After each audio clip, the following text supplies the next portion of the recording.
또 오늘 몫은 해야 되니까요. 갑시다. 지치죠 좀. 12시 넘으니까 배도 고프고 집중력도 떨어지고. 제가 노래나 할까요? 네. 그럴까요? 나오지. 춤추셔야 돼. 내가 노래할 테니까 춤추셔야 돼. 몸치예요? 아이. 죄송합니다. 춤추실 분, 아니, 노래하실 분. 내가 춤출게요. 노래하실 분. 아, 없네. 이렇게 한번 웃자고요. 이렇게. 한번 웃어서 피로 좀 풀고 갑니다. 오늘 할 일도 많으니까요. 좀 농담할 시간도 지금 없어요. 아, 욕심은 막 쭉쭉쭉 나가고 싶은데, 중요한 부분은 제가 강조해서 강의하는 부분은 출제 가능성이 높은 부분이에요. 그런 데는 놓치지 마시고 꼭 복습하셔야 됩니다. 60쪽에 보시면 정치 참여와 민주정치 해가지고 정치 참여의 의미, 여기서는 별로 출처할 만한 게 없어요. 중학교 수준인데 이 정도는 나온 적이 있어요. 개별적인 정치 참여하고 집단적인 정치 참여를 구분할 수 있는가 해가지고 보기를 줘요. 다음 보기 중 개별적 참여만을 바르게 묶은 것은, 이런 식으로 출제된 적은 있어요. 그러니까 어떤 것이 정치에 참여하는데 개별적인 참여인 거고 어떤 것이 집단적인 참여인가, 이거 구분할 수 있겠죠? 우리 책을 잠깐 볼까요? 선거에 참여하는 것은 개별적 참여겠죠? 그러잖아요. 선거는 1인 1표 평등선거잖아요. 그러니까 선거에 참여하거나 공무 단임권 행사. 이 공무 단임권이라는 게 뭐예요? 공무를 맡을 수 있는 권리. 그러니까 공무원이 된다는 건 내가 스스로 공무원 되는 것이지 집단으로 공무원 되는 건 아니잖아요. 그다음에 정치에 대한 토론 참여, 언론기관의 독자 투고, 공직자와의 접촉, 정부 당국의 청원, 서명운동, 이런 건 전부 개별적 참여라고요. 그런데요, 정당이나 이익집단, 이를테면 노동조합 같은 거죠. 또는 그 옆에 시민단체 등을 통한 참여는 집단적 참여가 되겠죠. 또 집회 또는 시위에 참여한다거나 인터넷을 통해서 인터넷을 통한 뭐라고 표현해야 될까요? 개별적인 참여가 아니라 인터넷을 통해서 동조하는 거죠. 그 집단적인 동조, 집단적 정치 참여 구분할 줄만 알면 되고요. 그다음에 오른쪽에 나스웰이 주장하는 정치적 무관심의 유형, 이거 무시해도 됩니다. 거의 출제되고 있지 않으니까 무시해도 되고. 그 다음에 오른쪽 제일 밑에 뭐 선거권 제한, 이것도 시험 문제감은 아니에요. 우리 교과서는 없는 거니까 무시해도 됩니다. 넘어가서요. 이제 선거, 여기서부터 이제 중요합니다. 선거. 이 선거는 직접 민주정치 요소일까요? 간접 민주정치 요소일까요? 직접 민주정치 요소입니까? 다시 생각해 봅시다. 국민투표는 직접 민주정치 요소예요? 간접 민주정치 요소예요? 홍보했잖아요. 직접 민주정치 요소잖아. 국민투표라든가 주민투표는 직접 자기의 의사표시하는 직접 민주정치 요소인데요. 선거라는 것은 나를 대신해서 정치를 해줄 대표를 뽑는 행위란 말이에요. 그러니까 이건 간접 민주정치 요소라고. 그러니까 국민투표는 직접 민주정치 요소고요. 선거는 간접 민주정치 요소예요. 그래서 간접 민주정치, 즉 대의정치의 꽃, 그게 바로 선거예요. 축제라고도 표현하잖아요. 대의정치, 간접 민주정치의 축제, 간접 민주정치의 꽃, 그게 선거예요. 그래서 자, 선거의 의미를 잠깐 볼게요. 국민들이 자신들을 대표하여 국가를 운영할 공직자를 자유롭고 공정한 투표에 의해 뽑는 행위 또는 과정입니다. 투표라는 건 자신의 표를 던진다, 이런 뜻이죠. 이게 선거. 그러니까 선거도 투표고 국민투표도 투표예요. 그러죠? 선거도 투표하는 것이고 국민투표도 투표하는 건데, 국민투표는 자신의 의사를 직접 표현하는 거니까 찬반으로 묻죠. 국민투표는 찬성합니까? 반대합니까? 이걸 묻는 게 국민투표고, 선거는 누구를 선택하시렵니까? 이게 선거잖아요. 선거는 간접민주주의 요소란 말이에요. 2번을 보세요. 대의민주정치, 즉 간접민주정치죠. 국민이 정책 결정에 참여하는 가장 기본적인 행위죠. 민주주의 꽃. 민주정치의 성패를 좌우하는 관건이 바로 선거다. 그래서 선거의 기능은 고득점만 잊고 끝낼게요. 대표자를 선출하고 정치 권력의 정당성을 부여하고 권력을 통제하고 국민 의사를 통합하고 주권 의식을 높이고 진정하고 여론 소재를 확인하는 게 바로 선거입니다. 민주선거의 4대 원칙이 있죠. 우리 헌법에 나와 있는 거죠. 헌법상 민주선거의 4원칙. 보통, 평등, 직접, 비밀. 이거 중학교 때부터 공부했죠. 자, 그러면 보통 선거는 굉장히 중요하죠. 왜 중요해요?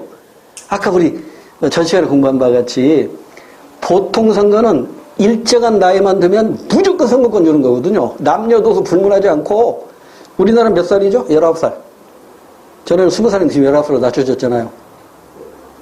19살, 만 19세만 되면 무조건 선거권 준단 말이에요. 그러니까 지금 고등학생 중에 19살인 애들도 선거권 나오잖아요. 이게 보통 선거라고. 그럼 반대. 보통 선거의 반대는 뭐예요? 제한 선거겠죠. 보통 선거의 반대는 제한 선거. 그 다음에 평등 선거. 평등 선거는 뭐예요? 1인 1표죠. 한 사람에게 한 표를 주는 게 평등 선거예요. 반대는 차등 선거겠죠. 1원 1표가 차등 선거죠.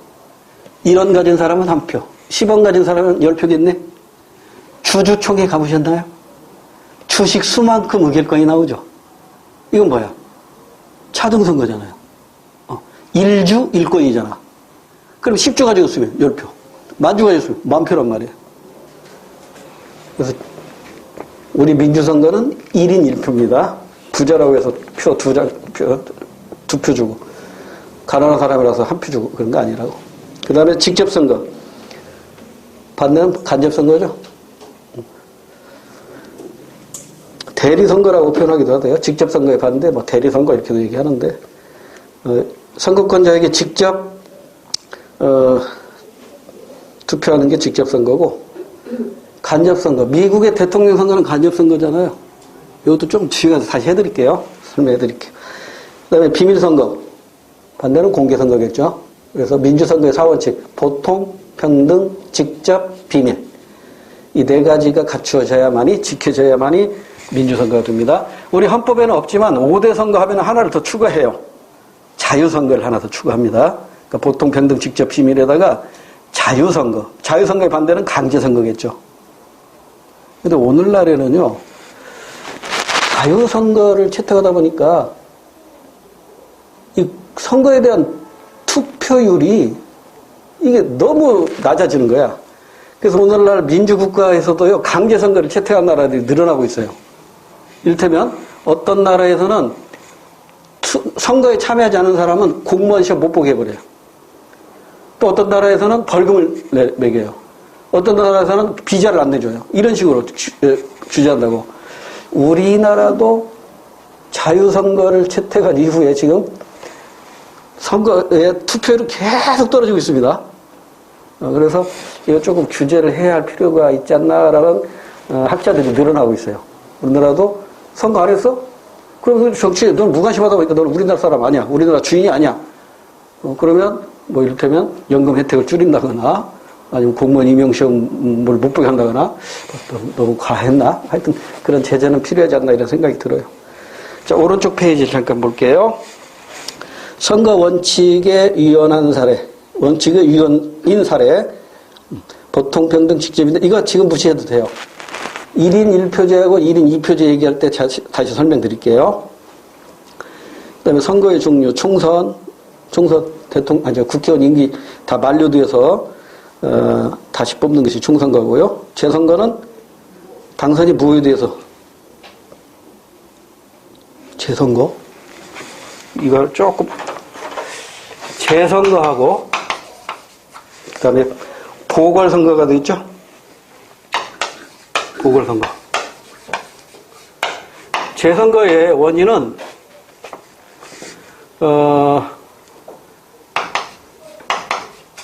선거소송에 의해서 재선거가 이루어집니다. 보궐선거는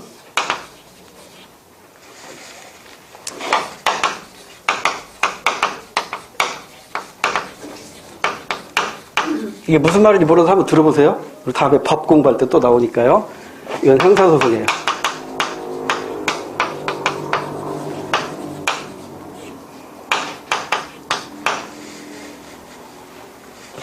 여기 청주에 정정수라는 사람이 국회의원으로 당선됐죠. 무슨 구예요, 그 양반이?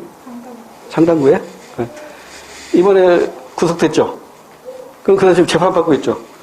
선거재판이에요? 형사재판이에요? 네? 정정승 국회의원 지금 구속돼 재판받잖아요. 이 사람이 선거재판 받는 거예요? 형사재판 받는 거예요? 형사재판 받는 겁니다. 당선 무효 소송이 아니라 지금 부정선거했다는 거잖아요. 그러니까 이것은 국회의원이면 이건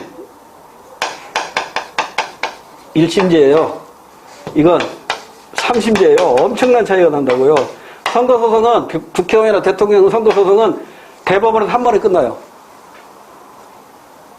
근데 형사소송은 1심, 2심, 3심까지 간다고. 그러니까 재선거는 선거소송에 의해서 이루어지는 거고 보궐선거는 형사소송 등에 의해서 이루어지는 거라고. 그러니까 형사소송이 아니더라도 이를테면 당선되고 나서 정당하게 당선되고 나서 사망을 했어. 교통사고로. 그럼 그때 보궐선거가 이루어지는 거예요. 그러니까 재선거는 무효, 당선이 무효돼서 새로 하는 것이고 보궐선거는 당선자가 불의의 어떤 사유가 생겨서 다시 뽑는 게 보궐선거입니다. 선거제도 이제 무시해도 되고요. 넘어갈게요.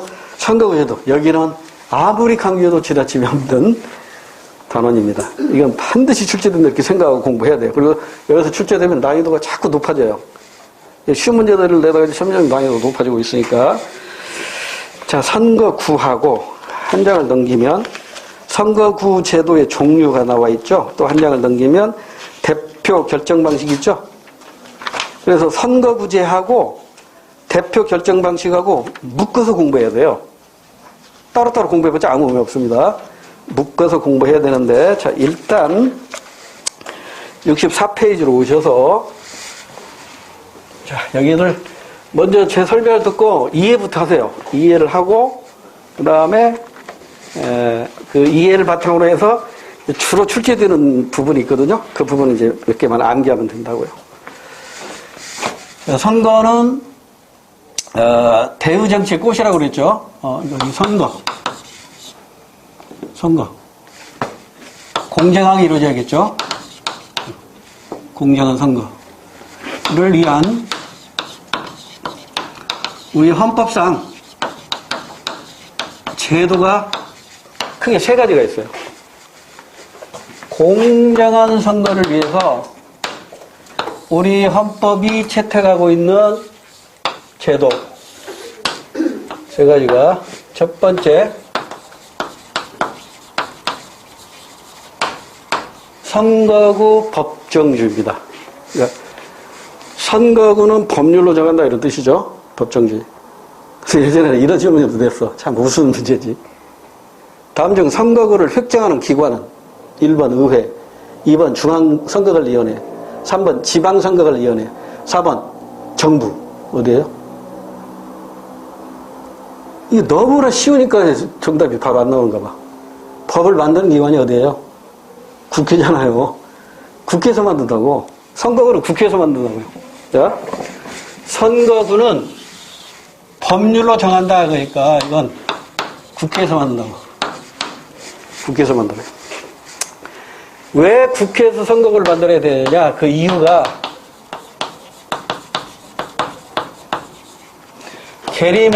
게리맨더링의 방지를 위해서 그래요. 게리맨더링.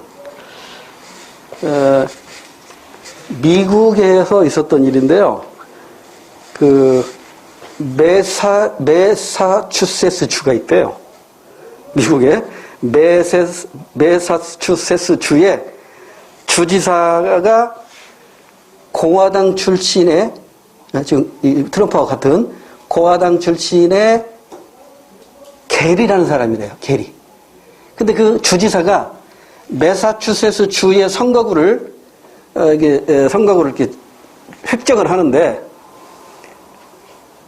공화당에 유리하도록 선거구를 이렇게 만드는 거야. 그러다 보니까 그 매사추세츠 주의 선거구가 그 신화에 나오는 도마뱀 모양의 뭐라고 표현해야 돼요? 도마뱀 모양의 괴물. 살러맨더래요, 그게. 살러맨더 모양으로 이렇게 생기더래요. 그래서 게리라는 사람이 자기 정당에 유리하도록 선거구를 이렇게, 획정하다 보니까 살러맨더라는 괴물과 같은 모양이 나왔다 해가지고 그 단어가 합성어가 돼가지고 게리맨더링이란 말이 나온 거예요. 그러니까 게리맨더링이란 자기 정당, 특히 정당, 여당이겠죠. 집권당이 자기 정당에 유리하도록 선거구를 임으로 쪼개는 거야. 근데 이거 미국까지 같이 말자고요.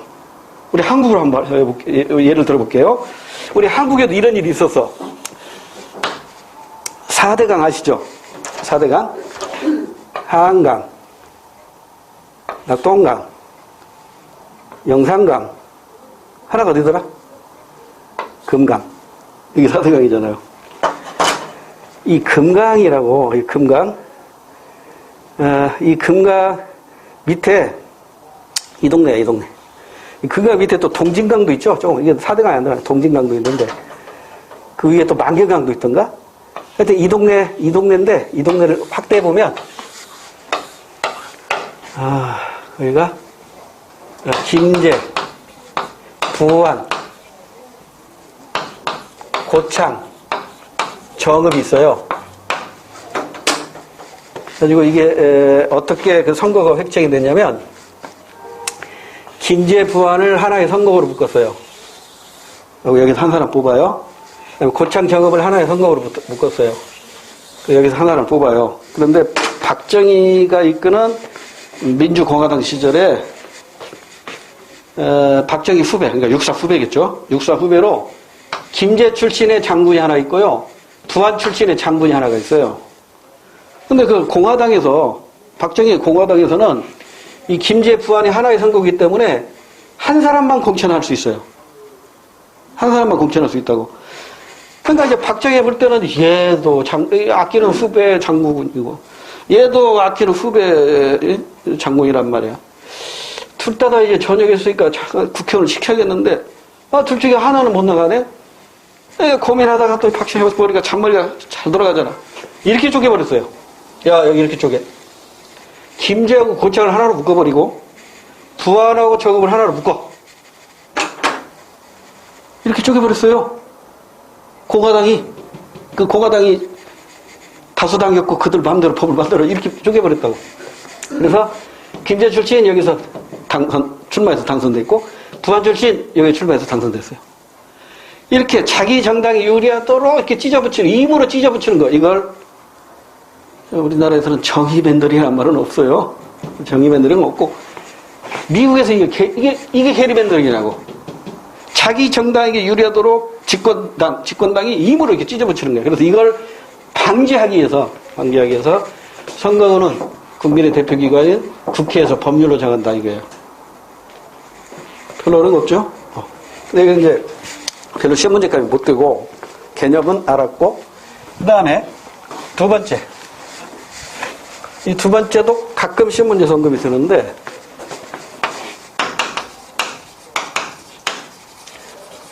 선거 공영제예요. 그 선거 공영제에 2대 원칙이 있어요. 선거 공영제의 2대 원칙. 하나가 뭐냐면,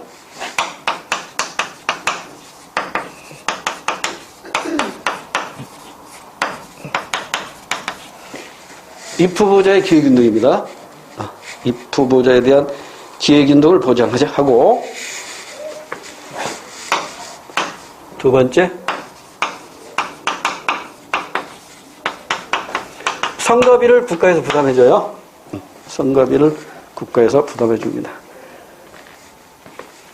이 두 가지 원칙이 지켜짐으로써 선거는 공정하게 운영된다 이런 뜻이죠. 선거 공영제. 이걸 선거 공영제의 2대 원칙이라고도 하고 2대 내용이라고도 합니다. 세 번째는 공정한 선거를 위해서 우리 헌법상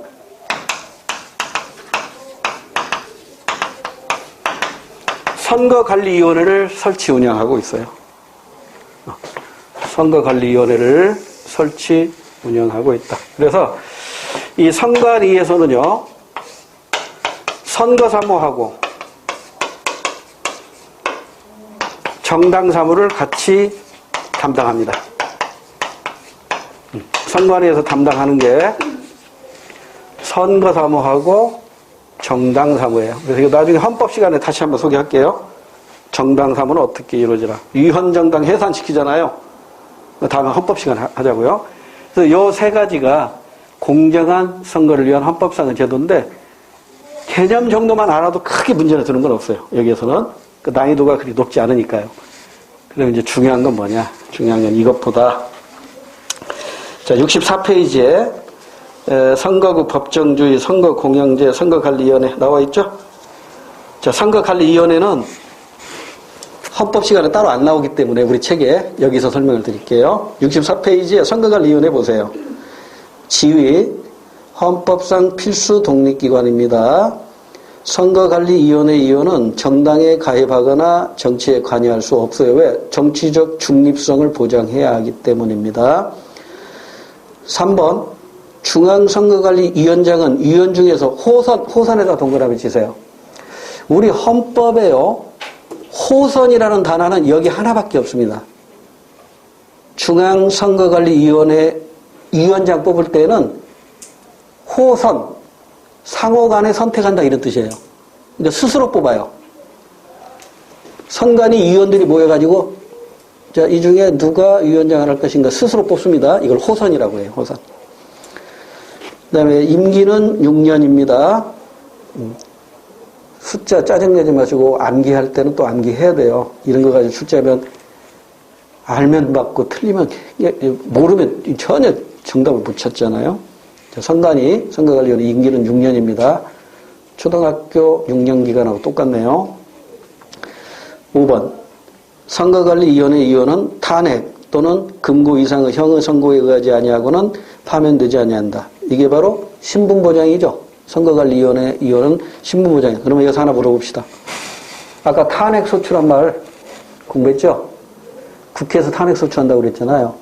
선거관리위원회 위원은 탄핵 대상이에요, 아니에요? 탄핵 대상이네. 이거 나왔잖아. 분명히 나왔잖아. 탄핵 또는 금고 이상의 형에 의하지 않고는 파면되지 아니한다 나왔잖아요. 그러니까 선거관리위원회 위원은 탄핵 대상입니다. 탄핵 대상. 그 다음 구성은 셋이에요. 입법, 사법, 행정. 3권 분립으로 셋으로 권력이 나눠져 있죠. 그래서 입법부인 국회에서 3명 뽑고요. 그 다음에 법원, 사법부인 대법원장이 3명을 지명하고요.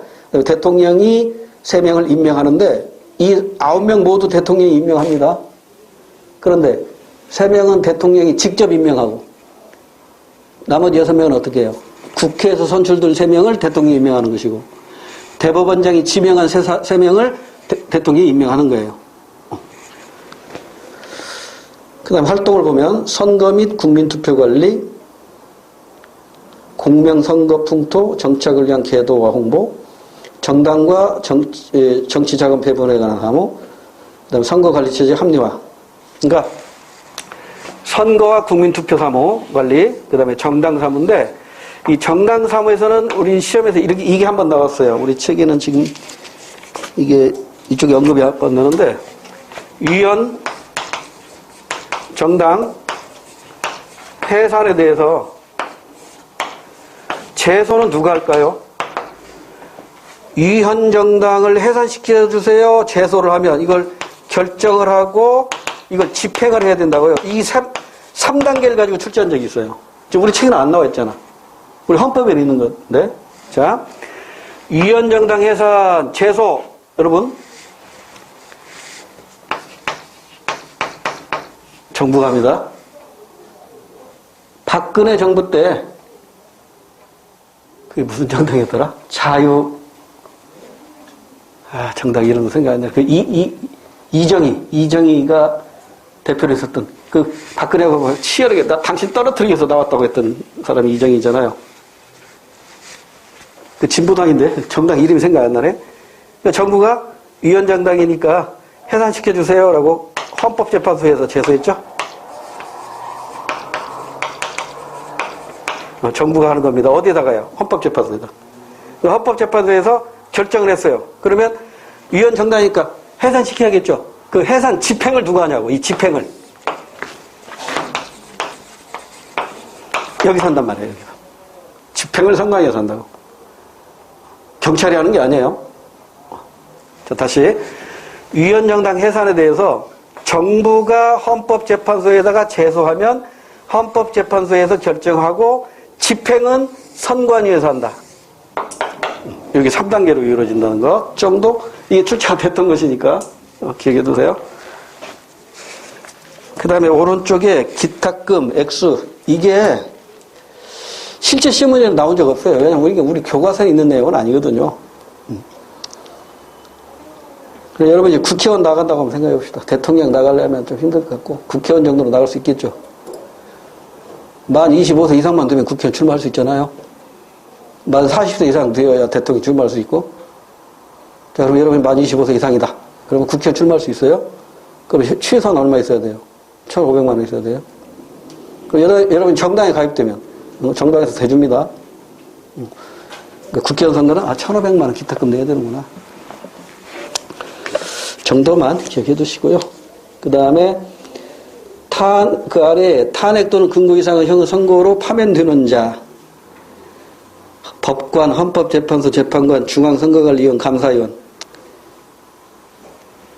이것도 아직 시험문제는 나온 적이 없어서 이 정도가 있구나 정도만 알아두시고요. 국회의 동의를 얻어서 대통령이 임명하는 자, 국무총리, 대법원장, 대법관, 감사원장, 헌법재판소장. 이 5분들은 국회의 동의를 얻어서 임명합니다. 그럼 나머지는 국회 동의 없이 임명할 수 있겠네요. 국무총리, 대법원장, 대법관. 법관은 어때요? 그럼 법관. 법관은 국회 동의 없이 대통령 대법원장이 임명합니다. 법관은 대법원장이 임명하는 거예요. 법관 임명이 10년이죠. 자, 그 다음 감사원장, 헌법재판소장. 국회 동의 있어야 된다 정도로 알아두시고. 그 다음에 광역자치단체와 기초자치단체. 상식이죠? 특별시, 광역시, 도. 그 다음에 특별자치시, 세종시 하나 있고. 특별자치도, 제주도 하나밖에 없죠. 이게 광역자치단체고요. 나머지 시, 그 다음에 특별시와 광역시의 자치국, 그 다음에 군, 도의 시군, 이건 기초자치단체입니다. 광역과 자치, 이거 왜 구분해야 되냐면, 광역자치단체장하고 기초자치단체장하고, 광역자치단체에 대한 단체장에 대한 선거소송하고 기초자치단체장에 대한 선거소송이 달라요. 나중에 얘기할게요. 나중에 다시 말씀드릴게요. 지금 번반에 잘 못 알아들 테니까. 한 장을 넘기시면 선거구의 제도와 종류. 여기서부터 굉장히 중요합니다. 2번 별표 쳐두세요. 별표 치고 싶은 만큼 치세요. 선거구 제도의 종류. 그 다음에 대표 결정 방식. 다음 페이지 3번. 이것도 별표 치고 싶은 만큼 치세요. 그리고 이 두 개를 연결시켜야 됩니다. 두 개를 연결시켜야 돼요. 그러니까 선거구 제도와 대표 결정 방식. 이 두 개는 출제가 자주 되고 또 최근에는 난이도가 점점 높아지고 있으니까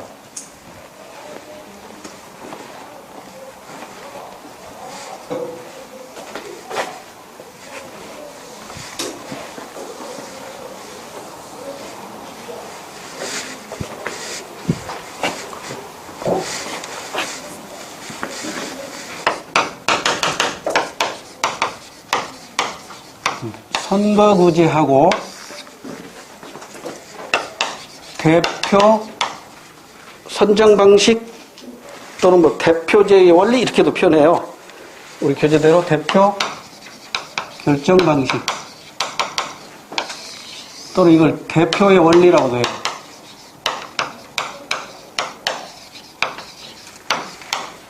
대리의 원리가 아닙니다. 대표의 원리입니다. 이게 무슨 말이냐면 청주시에 국회의원이 4명 있잖아요. 이를테면 청주시 아까 상당구라고 그랬던가요? 그 정정순 씨가요. 그리고 정영순 씨는 청주시 상당구의 대표예요? 국민의 대표예요? 국민의 대표입니다. 그 지역에서 뽑혔지만 국민을 대표하는 것이지 지역을 대표하는 게 아니라고요. 만약에 지역을 대표한다면 그건 대리죠. 대표가 아니라 대리라고. 이게 예전에 수능에서 출제가 됐었다고. 지역 구민을 대리하는 게 아니라 전 국민을 대표하는 겁니다. 지역 구민을 대표하는 게 아니라 전 국민을 대표하는 게 선거라고. 자, 그러면 이 선거구제는 자, 이렇게 한번 해봅시다. 제가 청주 지역을 잘 몰라서 여기 청주인데 옛날에는요 청주를 하나의 선거구로 해가지고 4명을 뽑았어요. 자, 4명을 선출해요. 그러면 1등, 2등, 3등, 4등까지 당선되겠죠? 5등부터는 낙선되겠죠? 이런 선거제도를 우리는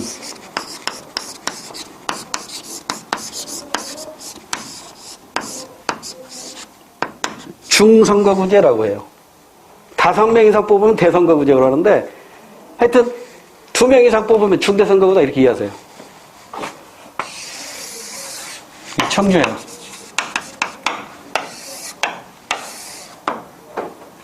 내가 알기로는 청원구가 있죠. 상당구가 있죠. 또 뭐가 있더라? 흥덕구. 하고 서원구. 그래서 여기서 지금 4명을 뽑았어요. 청주를 하나의 선거구예요. 하나의 선거구. 청주를 4개 선거구예요. 4개 선거로 쪼개고 1명씩 선출해요. 그러니까 4개의 선거에서 1명씩 선출하니까 여기 1등 당선, 1등 당선, 1등 당선, 1등 당선이에요. 1등만 당선이고 2등, 3등은 1등만 당선이고 2등, 3등은 낙선이에요. 1등만 당선이고 2, 3 낙선. 1등만 당선이고 2, 3 이하 낙선이 된다고. 이걸 우리는 선거구제라고 해요. 그러니까 선거구제는 크게 2가지예요. 소선거구제하고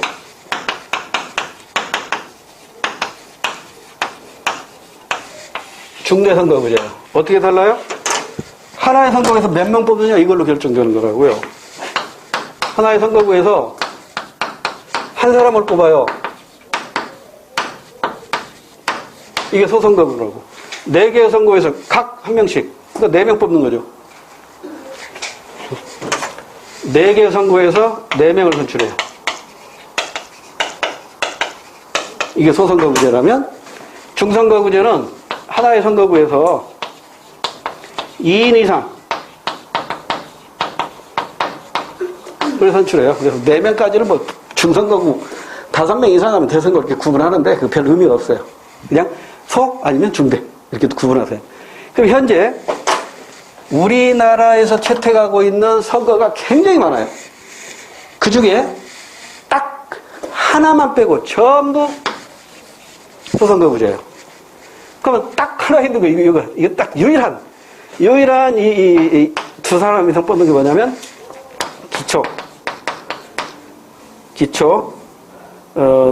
기초의회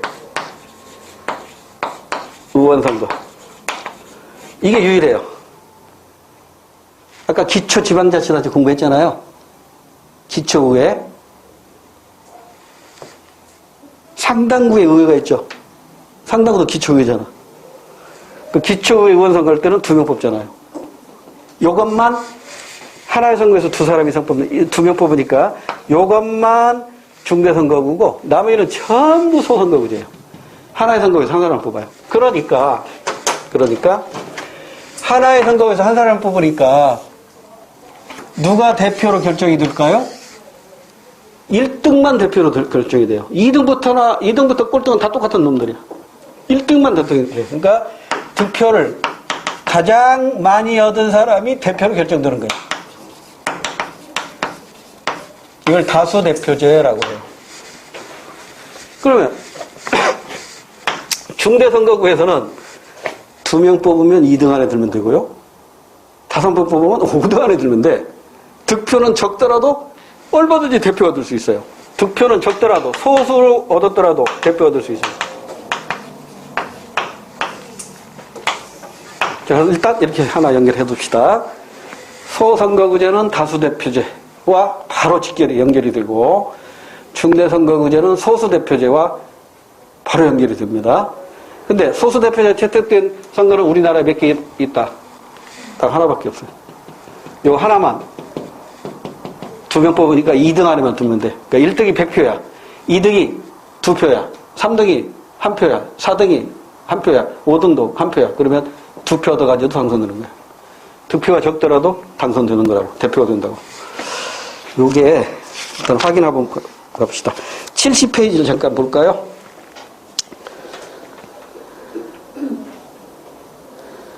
(70페이지) 대통령 1표, 국회의원 2표, 지방자치단체 2표, 지방의회의원 4표 보이나요? 자, 지방의회에서 기초의회 보이나요? 기초의회에서 지역대표 보이나요? 거기 중선거구제하고 소수대표제 여기다 동그라미 치세요. 여기만 중선거구제, 소수대표 딱 하나예요. 나머지는 전부 소선거구제예요. 소선거구제. 이것만 유일하다고. 요거 하나밖에 없어.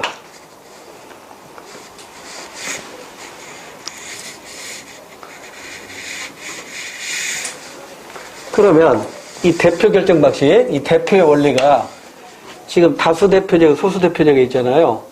그러죠? 근데 이 두 개를 묶으면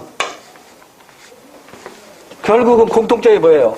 청주라는 동네에서 하나의 선거로 1등에서 4등까지 뽑느냐, 청주라는 동네를 4개로 쪼개가지고 1등만 당선도 4명을 뽑느냐. 결국 4명 뽑는데 방법이 다를 뿐이죠. 그러잖아요. 그러죠? 근데 이렇게 해서 뽑히건 이렇게 해서 뽑히건 이들은 결국 어디에서 뽑힌 거예요? 청주라는 지역에서 뽑힌 거거든요. 지역대표를 뽑혔어요. 그러면 지역대표로 뽑혔지만 지역민들을 대표합니까? 국민을 대표합니까? 국민을 대표한단 말이에요. 그래서 대표의 원리라고 한다고. 지역 주민을 대표한다면 그건 대표가 아니라 대리죠. 청주의 대리인이지 그게. 국민의 대표가 아니라. 이해됐죠? 그래서 대리의 원리가 아니라 대표의 원리인데 이 두 개를 묶으면 그건 뭐예요?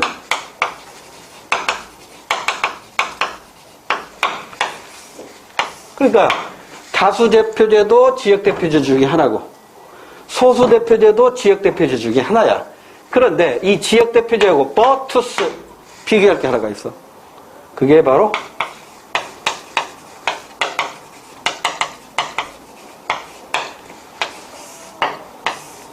비례대표제야.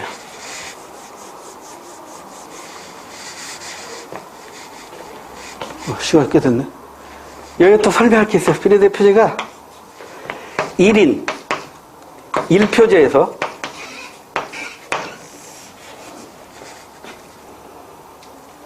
이게 헌법 불합치 판정을 받아요.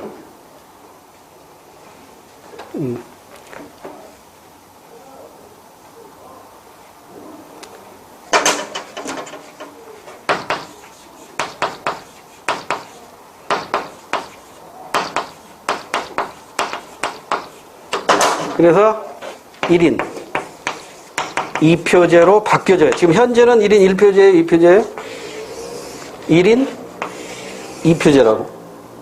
그러면 이게 왜